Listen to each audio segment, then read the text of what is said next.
Makari Vickers, obviously the last one coming into the fold here in the last 10 or 15 days.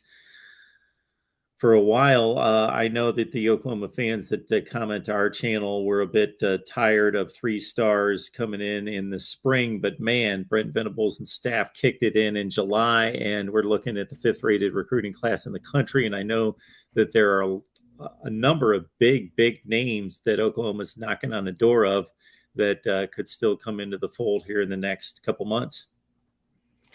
Yeah, I think the one that's coming up that Oklahoma seems to have a very good lead in and could potentially land him is Jordan Renaud, defensive lineman. I believe he's a 4-star at the moment. But I think the big fish that a lot of fans are excited about, and it seems like Oklahoma's starting to trend as the potential landing spot, is David Hicks. I believe he's the number 5 player in the class right now, 5-star defensive lineman. And we talk about it all the time. We've talked about it since Brent Venables was hired alongside and bringing in Todd Bates with him.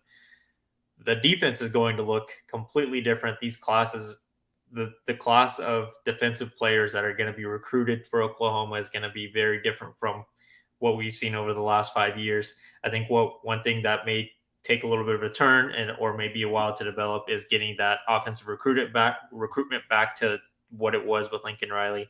Because objectively, Lincoln did bring a lot of very good offensive talent, but I don't think it's going to take very long. We already have a 5-star quarterback in Jackson Arnold for the 23 class, as you know, and there's very good receivers coming in alongside with him. So there's definitely a lot to look forward to, and it seems like Oklahoma's going to have a very stout defensive line class in this year's when it's all said and done for the 2023 class. Yeah, in Oklahoma, when it's all said and done, as far as for the recruiting class of the 2023 class, is they're going to have a top 3 defensive haul, assuming that Renaud and David Hicks join the fold with Derek LeBlanc. And you look at the front 7, Colton Vosick and his crew, and then you think about PJ Adebore, who's another 5-star. The other big fish that they're going after, and it seems like it's just dragging on and on, is Peyton Bowen is currently committed to Notre Dame. But he's been pretty open, and he's been visiting A&M. He's visited Oklahoma probably 8-10 times, all unofficially, because Notre Dame doesn't allow official visitors or official visits elsewhere while you're committed.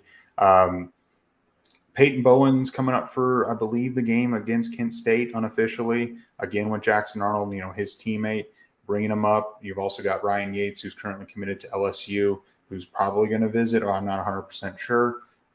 And also, we can't forget about Tassili Akana. He's a top 50 player, another edge player out of the state of Utah. Oklahoma, Brent Venables has kind of pinpointed him as his guy, one of his guys for the class, and he's putting full court press on him to get his commitment. I believe he visits officially October 18th, I want to say, or 17th.